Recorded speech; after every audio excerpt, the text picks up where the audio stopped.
But for more on this story, joining us now, Doug Bandow, a senior fellow at Cato Institute, specializing in foreign policy and civil liberties. Good to speak to you, Doug. So what do you think Xi Jinping means when he says reunification is the historical trend?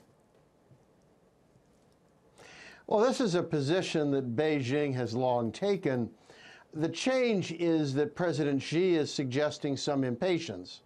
While Deng Xiaoping 40 years ago was willing to put this off, he realized this was very hard to solve.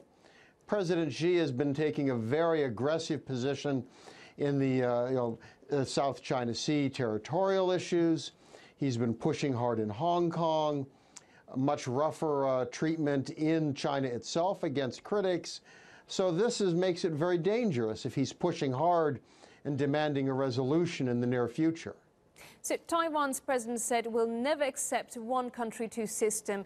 So looking at that, Beijing says it reserves the option of taking all necessary measures. Do you think things will get to that point to take measures? Well, it's certainly possible. Everyone hopes they don't.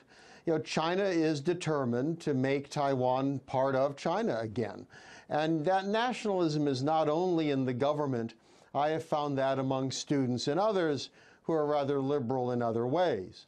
On the other hand, why would anyone on Taiwan want to be under the dictatorship of Beijing, especially one that frankly is growing more authoritarian in its treatment of people, less willing to accept criticism? And this is the problem, that raw nationalism drives China, a desire for freedom drives the Taiwanese people. They are coming into conflict. Well, Doug, to have a better understanding, what is the historical source, though, of this tension? Well, Taiwan was part of China until the late 1800s, when it was separated as part of a war with Japan. Japan defeated China and took the island of Formosa. After World War II, the island went back to China, but it was only ruled by mainland China for a few years. When the communists took power in the mainland, the nationalists reestablished their government in Taiwan and treated it as a separate country. So essentially, since the late 1800s, Taiwan has been independent. That creates an understandable expectation of Taiwanese that they do live a separate existence.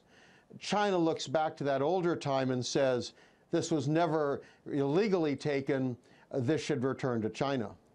So beyond the different political systems, are there significant cultural differences which distinguish China and Taiwan?